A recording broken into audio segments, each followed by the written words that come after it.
Shalom, selamat pagi semuanya. Mari kita memuji Tuhan.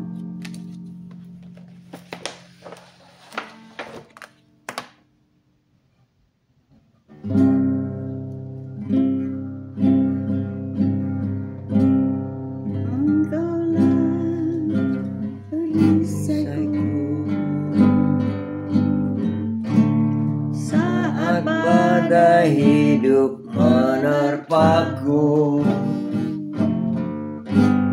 firman-Mu di dalamku, tenangkan jiwaku, bukan berdiri di tengah badai, dalam kekuatan yang Kau berikan. Sampai kapanpun bukan bertahan, karena Yesus selalu menopang hidupku.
kasih. Haleluya, puji Tuhan.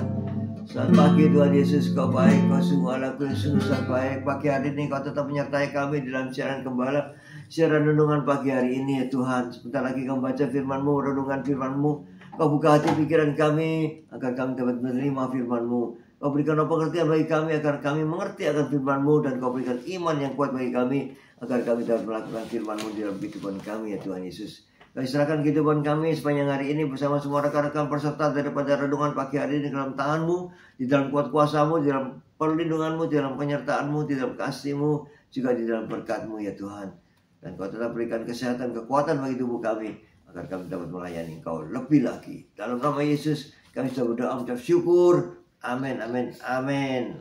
Haleluya. Shalom, selamat pagi Bu Lasma, Bu Tiar, Bu Sepsi, Esther Sepsi, semua yang sudah bergabung sepagi ini, Pak Bambang, Bu Vera, Bu Rima, Pak Anton, Stefanus, Yohanes Andrian, Cece Emi. Selamat pagi semuanya.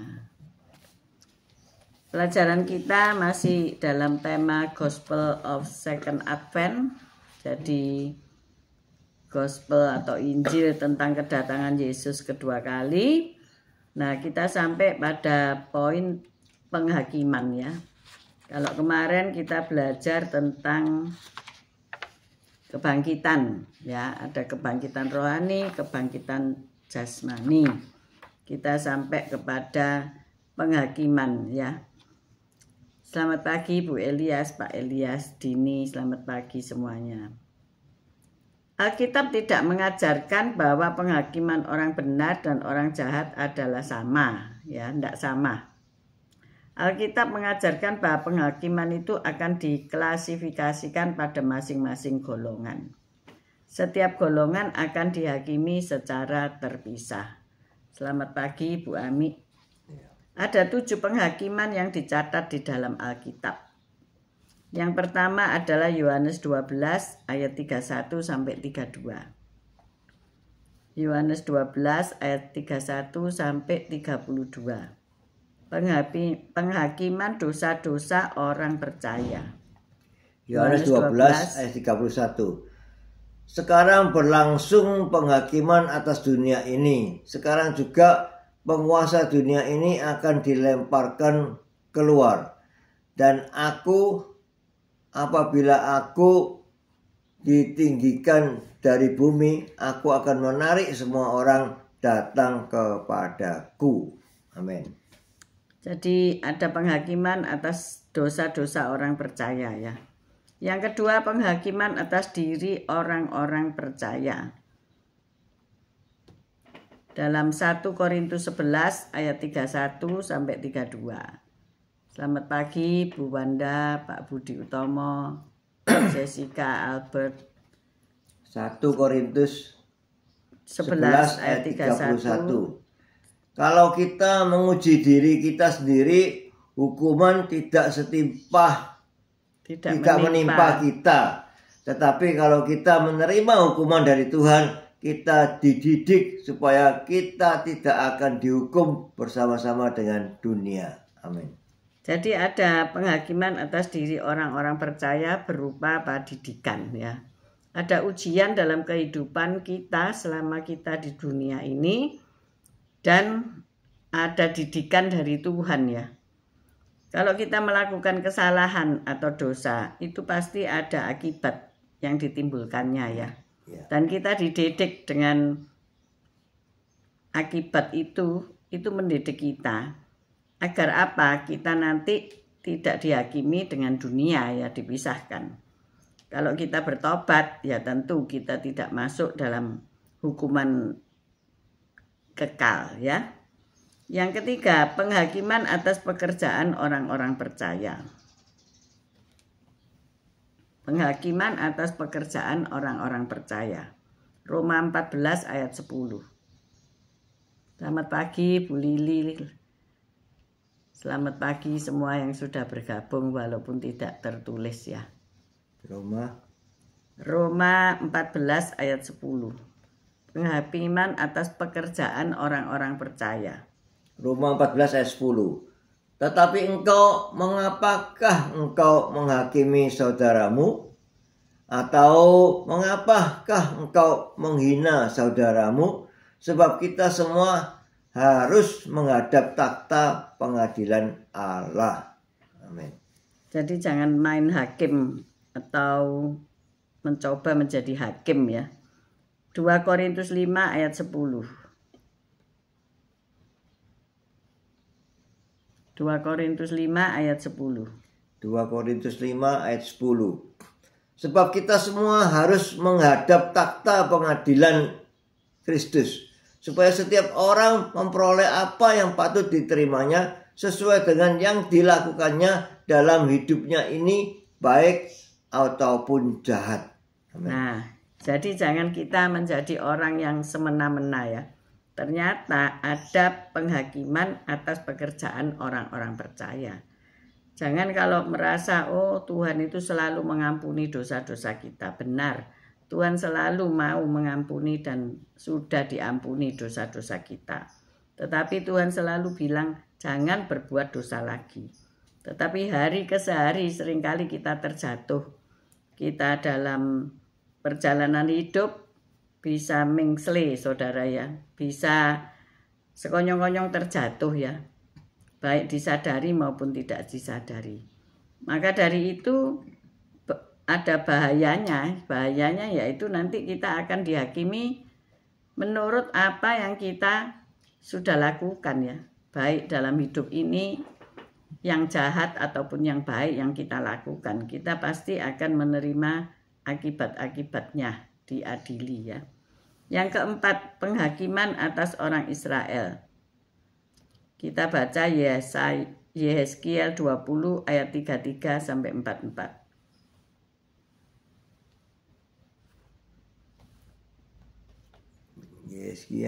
Yehezkiel 20 ayat 33 sampai 44. Selamat pagi Bu Yulan, Pak Budi, Iman Jaya, selamat pagi.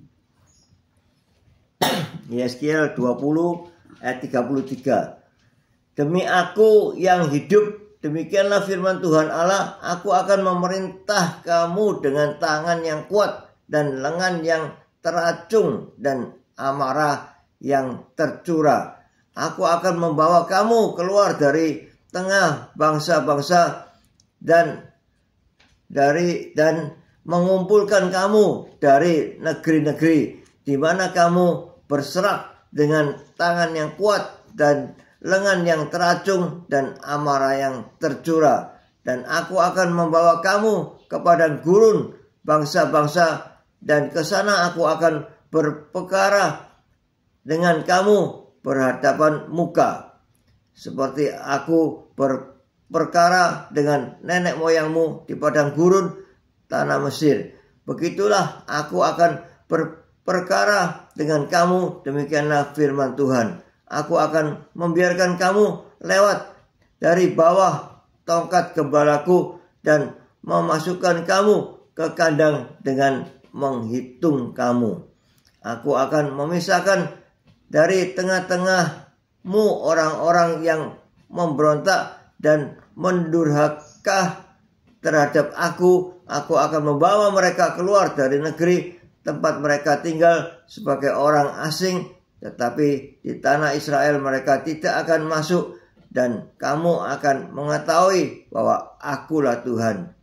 Hai kamu kaum Israel, beginilah firman Tuhan Allah, biarlah masing-masing pergi beribadah kepada berhala-berhalanya, tetapi kemudian kamu akan mendengarkan aku dan tidak lagi melanggar kekudusan namaku yang kudus dengan persembahan-persembahanmu dan berhala-berhalamu.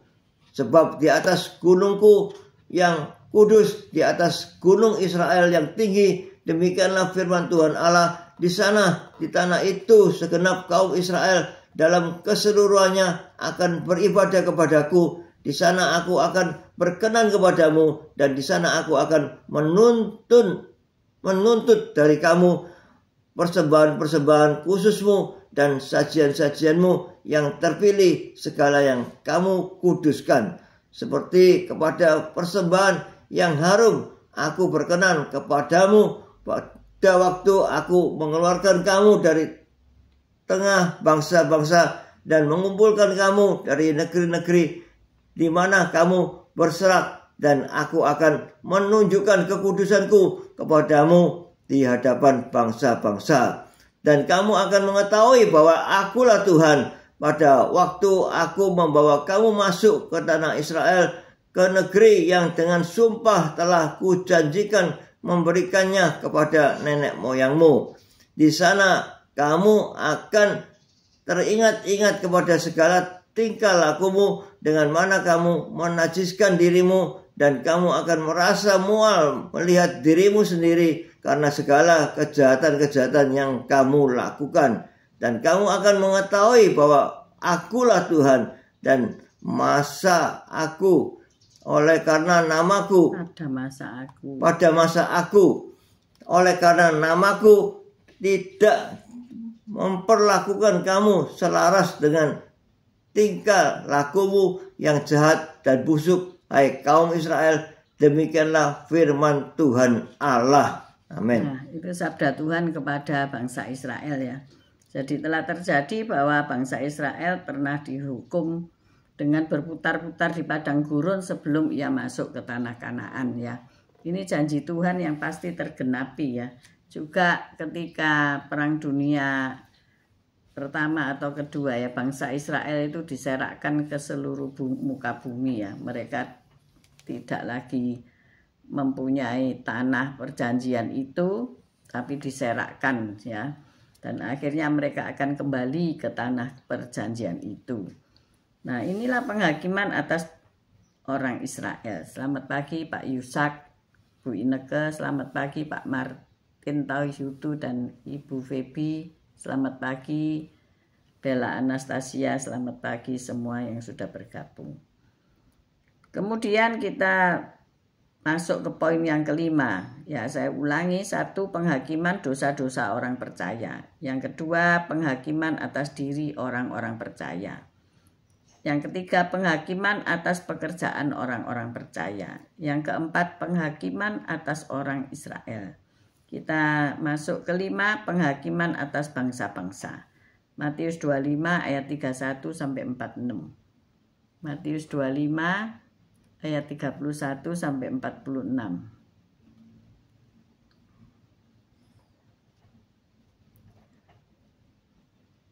Matius 25 ayat 31. Penghakiman terakhir.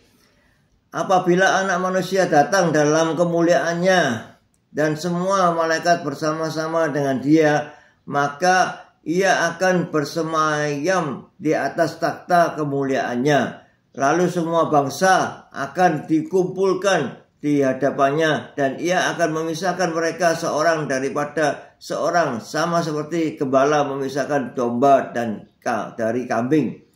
Dan Ia akan menempatkan domba-domba di sebelah kanannya dan kambing-kambing di sebelah kirinya. Dan raja itu akan berkata kepada mereka yang di sebelah kanannya, mari hai kamu yang diberkati oleh Bapakku, terimalah kerajaan yang telah disediakan bagimu sejak dunia dijadikan. Sebab ketika aku lapar, kamu memberi aku makan, ketika aku haus, kamu memberi aku minum, ketika aku seorang asing, kamu memberi aku tumpangan. Ketika aku telanjang, kamu memberi aku pakaian. Ketika aku sakit, kamu melawat aku. Ketika aku di dalam penjara, kamu mengunjungi aku. Maka orang-orang benar itu akan menjawab dia, katanya, Tuhan, bila manakah kami melihat engkau lapar dan kami memberi engkau makan, atau haus dan kami memberi engkau minum? Bila manakah kami melihat engkau sebagai orang asing dan kami memberi engkau tumpangan, atau telanjang dan kami memberi engkau pakaian? Bila manakah kami melihat engkau sakit atau dalam penjara dan kami mengunjungi engkau? Dan raja itu akan menjawab mereka, aku berkata kepadamu, sesungguhnya segala sesuatu yang kamu lakukan untuk salah seorang dari saudaraku yang paling hina ini, kamu telah melakukannya untuk aku. Dan ia akan berkata juga kepada mereka yang di sebelah kirinya, "Nyalah dari hadapanku, hai kamu orang-orang terkutuk, nyalah ke dalam api yang kekal yang telah sedia untuk iblis dan malaikat-malaikatnya." 44 sampai 44. Sebab ketika aku lapar, kamu tidak memberi aku makan. Ketika aku haus, kamu tidak memberi aku minum. Ketika aku seorang asing, kamu tidak memberi aku tumpangan. Ketika aku telanjang, kamu tidak memberi aku pakaian. Ketika aku sakit dan dalam penjara, kamu tidak melawat aku. Lalu mereka pun akan menjawab dia, katanya, "Tuhan, bila manakah kami melihat engkau lapar, atau haus, atau sebagai orang asing, atau telanjang, atau sakit, atau dalam penjara, dan kami tidak melayani engkau?" 45. Maka ia akan menjawab mereka, "Aku berkata kepadamu, sesungguhnya segala sesuatu yang tidak kamu lakukan untuk salah seorang dari yang paling hina ini, kamu tidak melakukannya juga untuk aku. Dan mereka ini akan masuk ke tempat siksaan yang kekal, tetapi orang benar ke dalam hidup yang kekal." Amin. Jadi seluruh bangsa akan dihakimi, dan orang benar akan mendapatkan hidup yang kekal, sedangkan orang-orang yang bersalah akan masuk neraka yang kekal. Jadi jangan dikira bahwa semua orang itu tidak dihakimi ya. Enak-enak saja hidup di dunia ini seenaknya sendiri. Ternyata tidak. Ada penghakiman atas bangsa-bangsa. Keenam, penghakiman atas malaikat. Dalam 2 Petrus 2 ayat 4. 2 Petrus 2 ayat 4. 2 Petrus 2 ayat 4. 2 Petrus 2 ayat 4. Sebab jikalau Allah tidak menyayangkan malaikat-malaikat yang berbuat dosa, tetapi melemparkan mereka ke dalam neraka, dan dengan demikian menyerahkannya ke dalam gua-gua yang gelap untuk menyimpan mereka sampai hari penghakiman. Ya, itulah malaikat-malaikat yang jatuh. Kita lihat lagi Yudas 6 ayat 7. Yudas 6 ayat 7. Yudas 6 ayat 7. Yudas 6 ayat 7. Sama seperti Sodom dan Gomora dan kota-kota sekitarnya yang dengan cara yang sama melakukan percabulan dan mengejar kepuasan-kepuasan yang tak wajar, telah menanggung siksaan api kekal sebagai peringatan kepada semua orang. Amin. Jadi terhadap malaikat pun ada penghakimannya ya. Malaikat-malaikat yang berdosa, malaikat-malaikat yang sudah jatuh di dalam dosa, ya akan dimasukkan dalam penjara malaikat ya. Yang ketujuh, penghakiman tahta putih. Wahyu 20 ini penghakiman yang terakhir. Jadi ada 7 penghakiman ya. Wahyu 20 ayat 11 sampai 15. Wahyu 20 ayat 11 sampai 15. Hukuman yang terakhir. Lalu aku melihat suatu takhta putih yang besar, dan Dia yang duduk di atasnya. Dari hadapannya lenyaplah bumi dan langit, dan tidak ditemukan lagi tempatnya. Dan aku melihat orang-orang mati besar dan kecil berdiri di depan takhta itu. Lalu dibuka semua kitab, dan dibuka juga sebuah kitab lain, yaitu kitab kehidupan, dan orang-orang mati dihakimi menurut perbuatan mereka berdasarkan apa yang tidak tertulis berdasarkan apa yang ada tertulis di dalam kitab-kitab itu. Maka laut menyerahkan orang-orang mati yang ada di dalamnya, dan maut dan mereka dihakimi, dan maut dan kerajaan maut menyerahkan orang-orang mati. Diulangi tolong diulangi yang 12. 13. 13 ya. Maka laut menyerahkan orang-orang mati yang ada di dalamnya, dan maut dan kerajaan maut menyerahkan orang-orang mati yang ada di dalamnya, dan mereka dihakimi masing-masing menurut perbuatannya. Lalu maut dan kerajaan maut itu dilemparkanlah ke dalam lautan api. Itulah kematian yang kedua, lautan api. Dan setiap orang yang tidak ditemukan namanya tertulis di dalam kitab kehidupan itu dilemparkan ke dalam lautan api itu. Amin. Amin, amin, amin. Ya, jadi kita melihat penghakiman tahta putih ini sebagai penghakiman terakhir ya. Jadi orang-orang itu dihakimi atas apa yang tertulis di dalam kitab kehidupannya ya. Kita itu semua punya catatan kehidupan. Jadi nggak ada yang catatannya hilang gitu ya. Kalau kita mau ujian kan harus buka buku catatan ya. Tidak hanya diktat tetapi buku catatan yang nanti akan diujikan. Nah, demikianlah juga penghakiman yang terakhir ini ya, yaitu di dalam penghakiman tahta putih besar, maka kitab kehidupan itu dibacakan ya. Perbuatan apa saja yang telah kamu lakukan, perbuatan-perbuatan baik, perbuatan-perbuatan jelek itu diterangkan semuanya di situ. Maka dari itu jangan kira bahwa hari ini ketika engkau melakukan kejahatan itu Tuhan tidak tahu ya. Ternyata tercatat ya. Tuhan punya CCTV yang luar biasa. Walaupun kau bekerjanya di dalam gelap, tetapi mata Tuhan bisa melihat gitu ya.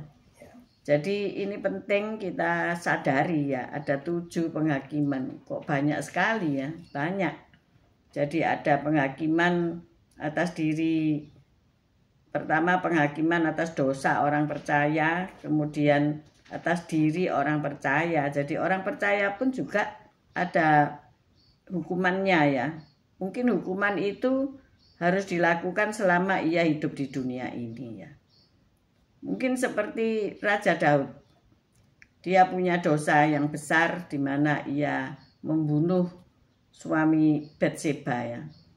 Itu tercatat dan apa hukuman yang dijalani. Memang tidak serta-merta masuk penjara begitu ya. Tetapi hukuman yang dijalani adalah anak-anaknya memberontak terhadap dia. Dan pedang tidak pernah bergeser dari rumah tangganya. Jadi ada saling bunuh-membunuh ya. Dan anak-anak sulit diatur bahkan memberontak kepada orang tuanya. Karena apa? Contoh teladan yang dilihat daripada orang tuanya itu. Nah itulah sebagai hukuman atas perbuatan jahatnya. Karena ia memang dikasihi Tuhan. Tetapi ia harus menderita melihat perbuatan keluarganya, anak-anaknya.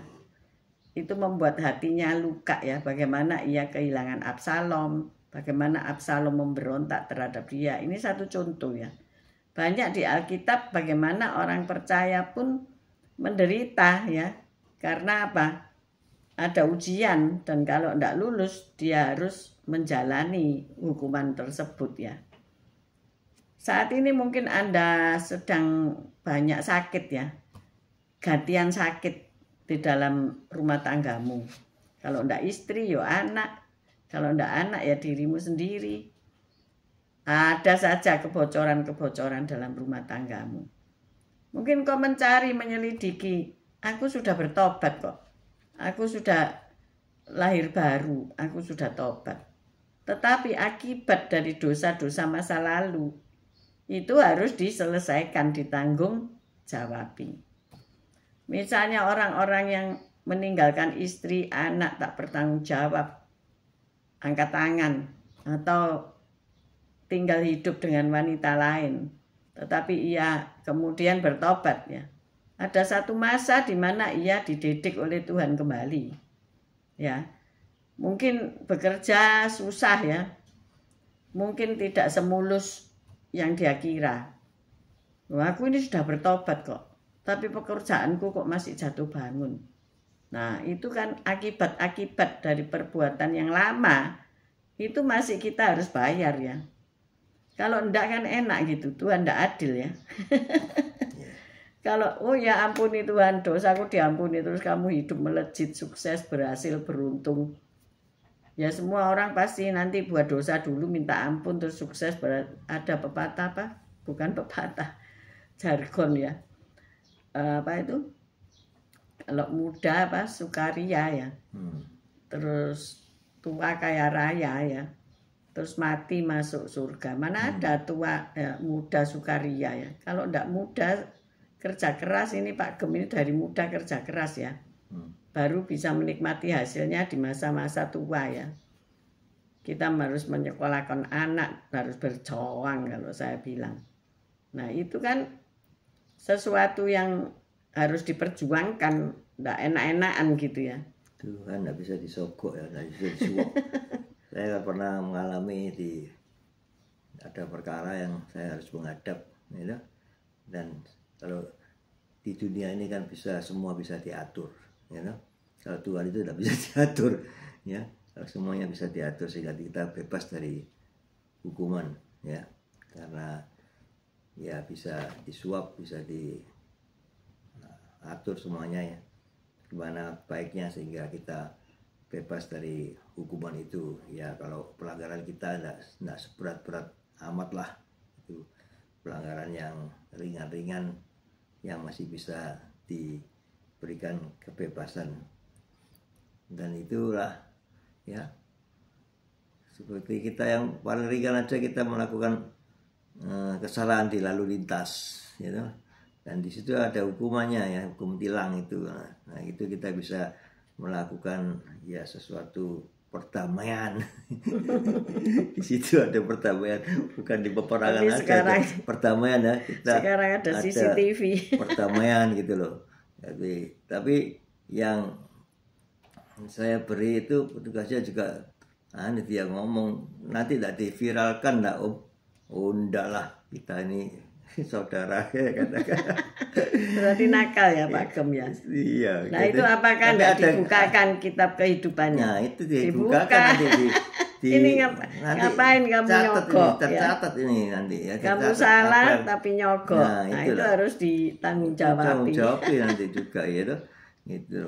Nah, jadi jangan enak-enak. Seolah-olah benar ya, seolah-olah benar kita lakukan benar, kita memberi itu ya, kita memberi ya, seolah-olahnya gitu ya dengan itu. Tapi ya itu dipertanggungjawabkan lain kali ya, segala perbuatan apapun dipertanggungjawabkan, baik perbuatan baik kita maupun perbuatan jahat kita ya. Sebetulnya ya. Perbuatan baik pun dipertanggungjawabkan ya, gitu loh. Sebetulnya ya seperti tadi itu lalu lintas terus nggak usah ditilang.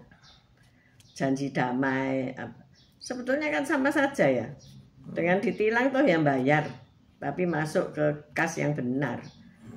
Dengan menyogok kan kasnya enggak benar gitu ya.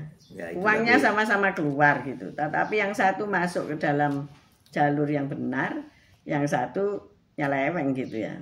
Sia-sia. Kan membuat dosa orang lain ya. Kalau saya berpikir itu membuat dosa orang lain. Dosa orang lain kita dibebaskan tapi membuat ya itu tidak baik kan, kita tidak jadi berkat tapi orang itu nanti jadi hukuman. Kesalahan itu juga tertanggung atas kita ya. Kesalahan itu juga tertanggung atas kita gitu.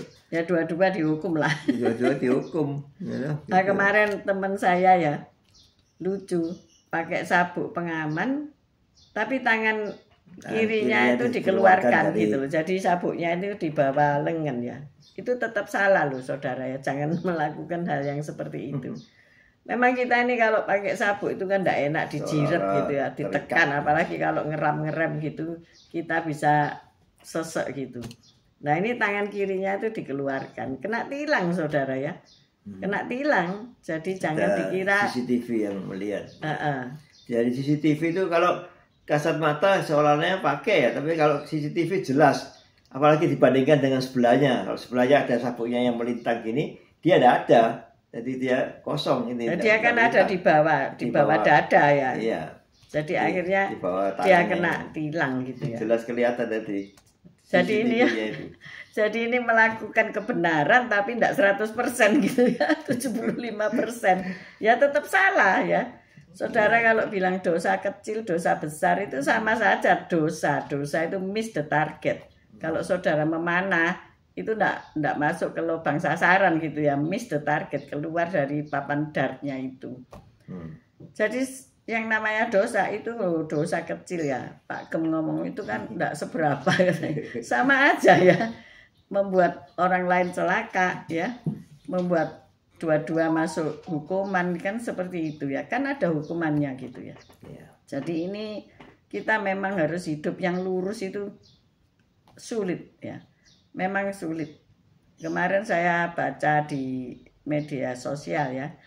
Ketika tukang HP, tukang servis HP iPhone ya, ini rusak gitu ya, iPhone rusak gitu ya. Dia ngomong, oh ini kalau LCD-nya rusak itu ongkosnya 5 juta.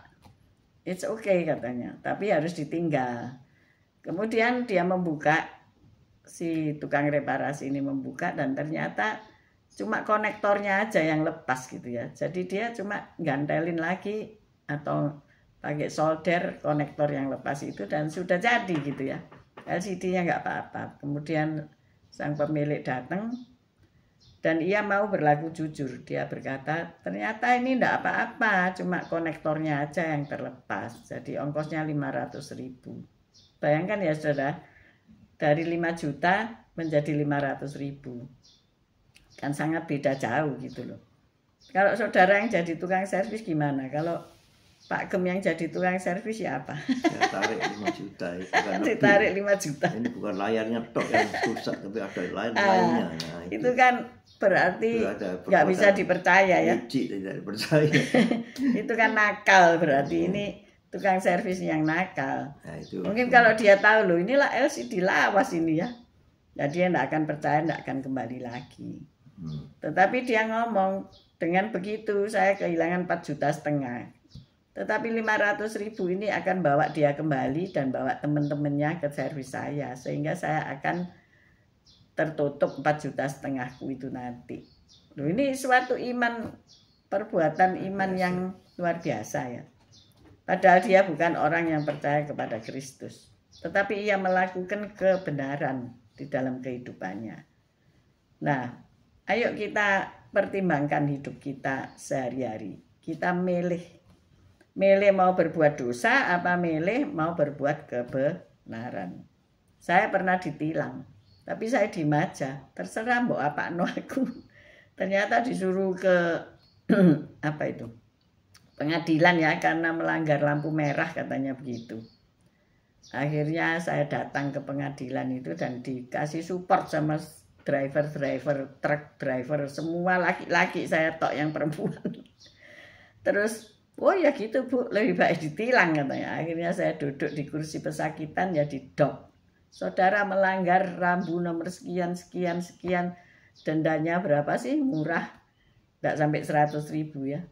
Ya udah dok, sudah, terus saya bayar di kasir ya sudah beres. Sebetulnya kan sama ya, harus bayar juga. Tetapi yang saya lakukan kan tidak melanggar hukum gitu ya. Jadi jangan gini ya, dosa melahirkan dosa. Ketika engkau melanggar hukum dosa 1, engkau akan berbohong. Dan engkau akan melahirkan dosa 2. Dan ketika istrimu tanya, mungkin engkau lebih berbohong lagi ya. Dan engkau akan melahirkan dosa 3. Ketika anakmu juga bertanya, engkau akan berbohong lagi. Akhirnya engkau melahirkan dosa 4. Akhirnya dosanya akeh, ya sak keranjang. Karena apa? Tidak melakukan dari awal kebenaran. Ayo kita belajar ya. Memang tidak mudah hidup ini. Walaupun pendeta bisa jatuh dosa, bisa saja ya. Itu juga manusia. Iya, dalam segala hal ya, dalam kita ini hidup di dunia ini, baik ketika kita sehat, ketika kita sakit, kita periksa ya, kok aku kok sakit iki ya, pasti ada dosa ya. Paling gampang itu dosa makanan, bener nggak? Makan gula terus tapi nggak tahu senam ya. Besok saya senam. Hari ini kemarin terlalu banyak makan gula ya. Harus dikeluarkan karena gula itu energi. Nah, itu berdosa enggak? Dosa itu dosa pertama di Alkitab itu dicatat itu melalui makanan, melalui mulut ini loh. Yaitu makan buah yang dilarang dimakan. Nah, itu melanggar ya. Bagaimana kita hidup ini harus mempertanggungjawabkan. Ternyata enggak mudah loh ya, ada 7 penghakiman. Ya. Kita ngadepi 1 penghakiman di dunia ya, polisi lalu lintas gitu aja sudah fail, sudah gagal ya. Apalagi nanti penghakiman ekonomi, penghakiman macam-macam ya, tuh mungkin tambah stres ya. Tapi ingat, Yesus sudah mengampuni dosa-dosa kita semua. Amin. Ya, tetapi ingat ada hukum tabur tuai. Mari kita berdoa. Haleluya. Tuhan. Ya Tuhan Yesus, terima kasih atas firman-Mu. Jerema dan begitu kami, firman-Mu ini selalu menegur kami, memperingatkan kami atas semua apa yang kami perbuat, baik itu kesalahan kecil maupun kesalahan besar. Semua itu kesalahan. Tidak ada alasan bagi kami untuk menghindar dari hukuman yang akan Kau timpakan kepada kami. Kau memang menyayangi kami, Kau memang mengasihi kami. Tapi walaupun demikian, hukuman itu tetap berjalan. Apa yang kami lakukan, kesalahan maupun kebaikan, itu pasti nanti masuk ke dalam sidang menghadap takhta kemuliaan Tuhan untuk kita mempertanggungjawabkan segala perbuatan kita, baik yang buruk maupun yang baik. Semua dipertanggungjawabkan di situ. Karena itu kita yang mau komitmen mulai hari ini, kita mau berlaku baik untuk nanti kalau ditimbang kesalahan kami dan kesalahan kebaikan kami, ya sebaiknya kebaikan kami lebih besar daripada kejahatan kami, sehingga Tuhan masih mau mengampuni segala kesalahan kami. Ya Tuhan Yesus, ampuni kami, orang-orang yang bersalah, orang yang berdosa. Terima kasih Tuhan Yesus, kalau Engkau mengasihi kami sehingga kami mau berubah, kami mau hidup baru, meninggalkan kehidupan kami yang lama, sehingga Engkau mau tetap menyertai kami, melindungi kami, memberkati kami ya Tuhan Yesus. Haleluya. Amin, amin, amin. Bapa, kami berdoa untuk jiwa-jiwa yang saat ini sedang galau, sedang sakit, apapun yang mereka sedang alami, Tuhan tolong. Sehingga mereka dapat melalui proses-proses kehidupan mereka untuk menjadi seperti Kristus. Kami juga berdoa mereka yang kesulitan dalam hal ekonomi, pekerjaan, hari-hari ini mungkin ini ujian bagi kehidupan mereka, mungkin juga hukuman bagi kehidupan mereka, karena kami tidak tahu apa saja yang mereka telah kerjakan selama mereka hidup ini. Tetapi kami percaya dengan penyertaan-Mu mereka dapat melalui proses-proses baik itu kesehatan, ekonomi, hubungan dengan sesama manusia, mereka boleh dipulihkan di dalam nama Yesus Kristus Tuhan.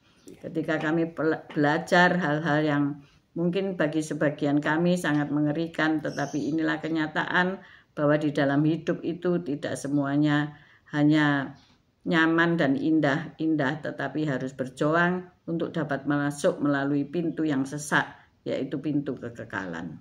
Terima kasih ya Tuhan untuk rekan-rekan yang sudah bergabung. Jika mereka ada yang sakit, Tuhan sembuhkan. Amen. Jika mereka ada yang kekurangan, Tuhan berkati. Amen. Jika mereka yang ada punya masalah, Tuhan buka jalan keluar. Amen. Kami mengangkat kedua belah tangan kami untuk menerima berkat-Mu.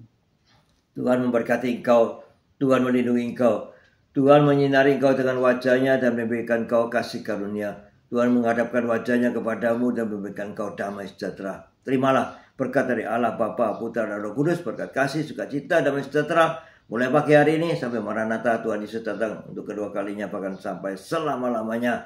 Mari yang sudah menerima berkat Tuhan katakan bersama, amin, amin, amin. God bless you. Tuhan. See you tomorrow guys. Baik yang nanti siang, nanti malam bergabung. Selamat pagi Bu Weekend, Pak Henry. Selamat pagi yang baru bergabung melanjutkan menonton tidak langsung ya. Haleluya. menonton tayangan tunda ya. Bu Lasma. Thank you Bu Lasma. Thank you. God bless you all. See you tomorrow guys. Bye bye. Amin.